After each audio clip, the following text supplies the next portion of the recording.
friends, and welcome back. This is Jenny from Polly's Paper Studio. I know it's been a minute since I've been on with a project share, but today I am going to show you how I created this shaped mini album with the Voyages collection from Authentique Paper. I do not know how I have made it this far without making a shaped mini album, but this was a lot of fun and actually very easy to create using dies.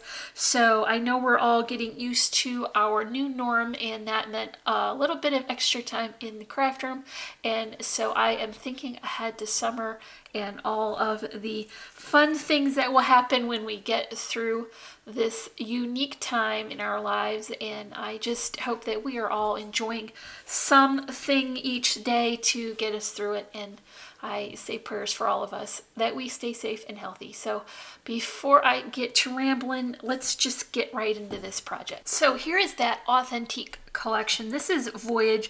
It is pretty fabulous for all of your summer scrapbooking and crafting projects. There's lots of larger images in this journal card tablet, and then I'm going to be using the 12 by 12 pattern papers, but I did bring this down just because it's easier to show on camera. So you can see they have a lot of great pattern paper choices and the images to work with. They all work really well together, so you're going to have a great time mixing and matching these patterns, and you can go from the 6 by 6 and mix them as well with the 12 by 12 pattern papers.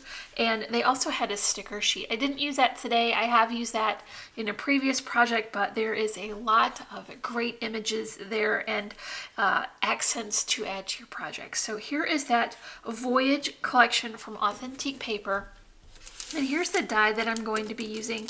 So this is the coved rectangle stitch and cut tool. This is from Cherryland Designs. I do not know if this is still available on their new Makers Movement website. I didn't check, but I think you could use any kind of coved corner rectangle, whatever shaped die that you like that has nesting, so you have different sizes available for the same shape, and as long as it has a solid straight line on one side, you'll be able to connect these pieces, and just happens to have a stitch detail, so that's a nice little extra detail for your project. I picked these three to work with specifically because I wanted to be able to get the most use out of my 110-pound cardstock. So like the rest of you, we are keeping an eye on some of our essential supplies because it will become difficult, I think, to get more of them if you need them for your project. So I didn't want to cause any waste that wasn't necessary, just because I want to have enough of those for future projects. So 110-pound cardstock is going to be the paper weight for the book itself, for the pages, and then I'm also using a 65-pound weight for the hinge apparatus on the side, so that will connect all of my pages. For this book, I'm picking this largest size. This will become my page. I had to cut 8 of the rectangles out of the 110-pound cardstock, and you can see I've added some tape to half of them because they will join together to make a page, and this will help to ensure that they are very sturdy, and especially when you add all your additional paper layers, it will become quite chunky and heavy, and that's really what you want for a mini album. So I've got all of my pages cut, and then I came back in with my ruler and measured this portion. So I want to cut my hinge paper to fit inside that cove so that it will have a nice support all the way down the spine and you won't have any fragile pieces. So I wound up with 3 that will connect these. So it'll have a back and front, and then a couple pages in between. So what I've done is I've taken my 65-pound weight cardstock, I cut this at 1.25 inches, and then I scored it at 1/2 inch and then 1/4 of an inch, and that gave me 2 sides that are 1/2 an inch, and the center portion is 1/4 of an inch. So when you get that scored, go ahead and run your scoring tool over your seam to make sure that you're going to get a nice crisp fold. I've also added some double-sided adhesive tape here. It's just easier to have it on before you begin assembling. So basically what I'm going to do is just stick these pages together and have this as the folded part on the side. Okay, so I have pulled all of the tape from my pages and I'm going to begin assembling it. So this is more or less a working theory that this will work. I didn't have excess cardstock like I mentioned, so I didn't prepare a sample. I am fairly confident though that this is going to look like a book when I get done, so hopefully I am right and this will work great. So what I want to do is just begin to add these spacers in between, and that's just going to act as my hinge. So I think it will be easiest if I press down one full side so that I can get the edge lined up. I really want it to come right up to the edge of the paper because I think that will help to keep this hinge even if everything lines up perfectly.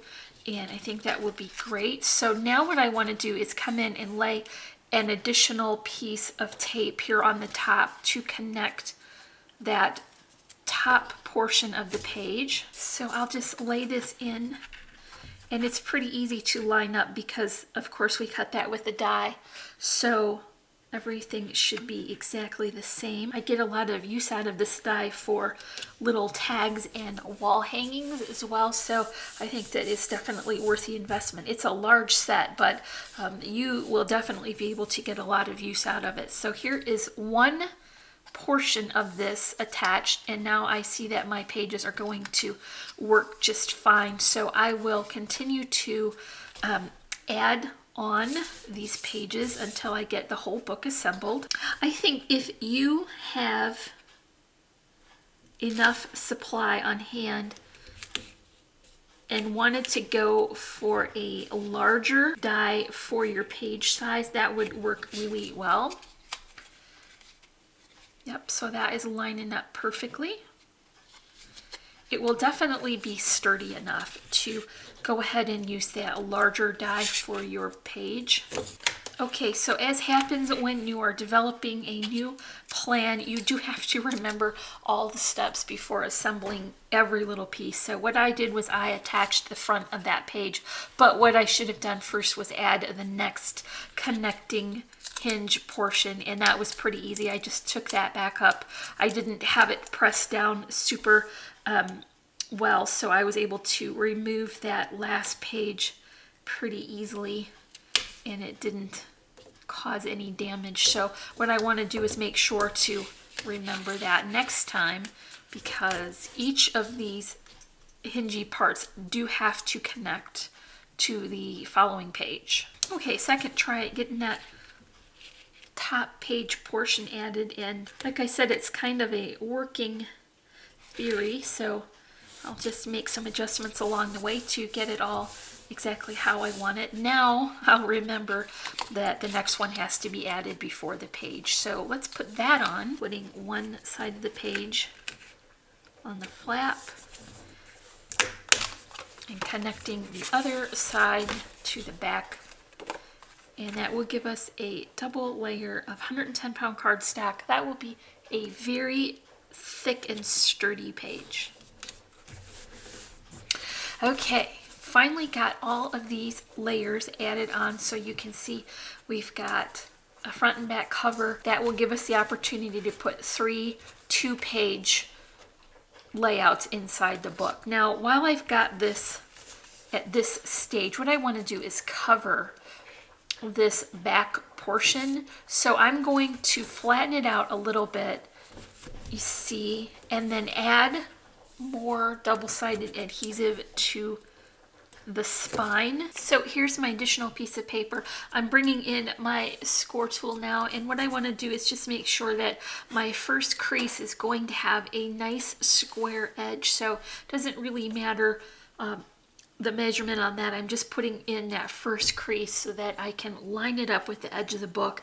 I've put a little bit of the double-sided adhesive here as well, and that will stick to the outside cover. And I'm going to line that up with this line right here. That is the outside crease.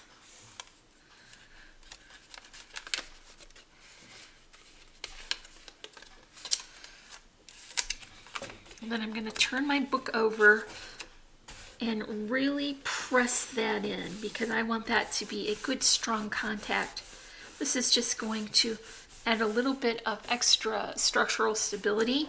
Now I can open this book back up and you see where that back of the book is falling. I'll just line that up on my scoreboard and crease that there as well so that I get a good crisp edge. And then fold it over. I'll add a little bit of tape here as well, and that will help to kind of beef up the back of that spine a little bit. I've also cut a small piece of the collection paper, and that will just help to cover that spine with the pattern paper so it will have a nice finished look all the way around. Let's see, the easiest way to line that up would be just to hold it, I think. So I'm just going to center that top and bottom, right and left, and that will give our book a nice finished look. Okay, here's my inside pages, and I've taken that same die that I cut the book pages with, and then I cut the outside pattern paper. So instead of using a solid cardstock, I'm just using the collection paper and alternating the scale and the color so that it will be a definite layering element and not just be a lot of busy patterns stuck together. I've cut the next layer in with the smaller, so remember they were nesting. So I have several of this shape in different sizes, so I know they will fit together perfectly. And I picked that really fun honeycomb pattern. It has all the nautical images on there. I'm pairing this pattern with the sort of whitewashed wood in that blue tone, and that is going to act as my cardstock border. I've got 2 pages of the same because they will be seen together. So I've got these cut out now and attached. Before I put them in the book though, I did have a tip in that I want to include. So I took more of that whitewashed wood pattern. I think this is light enough that you could add your journaling on it, or you could add another picture if you wanted to, but it's definitely got that good straight line going across. It will be easy to add your journaling.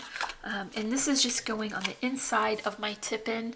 I've just cut this to be slightly larger than the journal card so that it would have a nice border.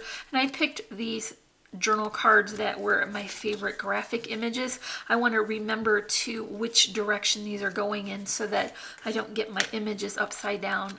So this came from that journal card pad, and I put some foam on the back. I want to develop some spacing on the side because remember we did add some spacing into the spine. So we've got to support that on the other side so the book will keep its shape. And here is that fun crab image. I put that on with double-sided adhesive tape, and then I came back in with my wet adhesive just for an extra layer of security. And this acts as pretty much every other tip-in I've done. It just folds over, and the layers on the side capture this flap which hold it into place. So I'll just line that up here on the side. Now you can see that I have also added some double-sided adhesive here as well, and this will capture that flap from the tip-in. This is going to be our first page. I don't know how easy that is to see because that's going to fall over, but I'm just lining that up. Remember that this is cut from the same size, so that'll be easy to get everything lined up perfectly. You don't have to center anything, you just add it right to the layer. And then when you open the book, it will have that first fun tip in. Here is the other one for this side, so you're going to have plenty of room for larger pictures and mementos. I think this is probably the easiest of the mini albums to fill because everything is obviously the same shape, so that makes it very nice to line up. Here is the first 2 pages and your first tip in. I have already prepared the next set of pages, and what I just did was alternate the background color. So this one was blue. I switched these out to the red wood grain. Has a really cute seagull pattern, and then more of that blue wood grain on the back of the tip in so that you can add your journaling. And I'll just line that up again. You could add as many pages as suit your fancy, I think, because this is very sturdy. Remember these little tiny patterns to really help to show off the pattern even when you cut it into a smaller piece. So I would say that you're gonna enjoy all those little birds more so than you would a large chunky pattern. So there is the next page, and you can see that it's already starting to get a little bulky, and that is what you want. So here is little crabs. Those are so hilarious. Here's the last set of pages for the inside. This one has a large anchor. I really liked in this collection that there were some vintage images. Those are fun to work with, and then also a selection of more graphic style images. So this large anchor is kind of more modern, even though it's vintagey, and that gives it kind of an updated look. So now you can see that we have added enough spacers on this side to accommodate the space we left on this side, and that will help your book to keep its perfect shape. Here's the back cover. It's the same red and that honeycomb pattern. It kind of reminds me of a quilt. I don't sew, but I think that's what a quilt would look like. And you can see also that the spine is covered with the collection paper, so that looks great as well. It would seem that my camera has stopped briefly while I was recording, so hopefully I didn't lose too much.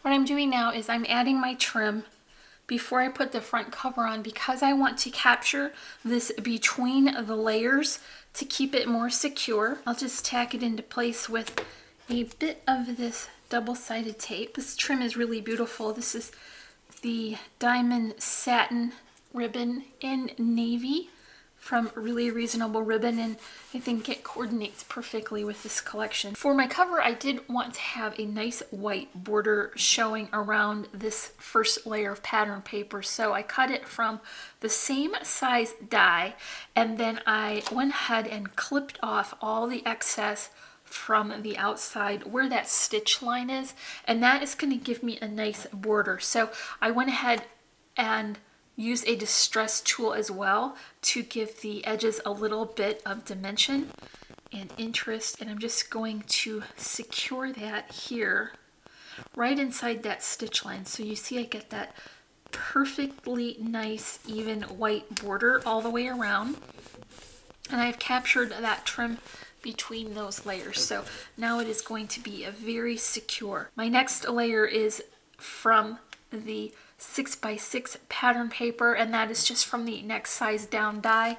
I put foam on that, and I'm going to secure that right in the middle with a little additional Tombow. And then my focal image is another one of the cards from that journal pad, and I used the next die down. I know I didn't fully get this whole edge, but I'm going to cover it with flowers, so that's okay. I just really wanted to make sure to get all of that sentiment within the line of that stitched edging. I put foam on that as well. Now we're adding a lot more dimension to the front of this little mini. Before I go further, I do want to add my bow to the side. So I just took more of that beautiful diamond satin ribbon. I tied a poofy bow with a loopy bow on top and then added a vintage button. I'm just going to secure that here on the top of the spine. I've also created a small arrangement here with just some petaloo flowers, some mulberry craft leaves, and some flowers that were made by me. This comes from the Spectrum cardstock in denim, and I have used the Really Reasonable Ribbon stamens to finish these off so that it would have a nice dimensional look. This is a compact sort of arrangement because the book is not very large.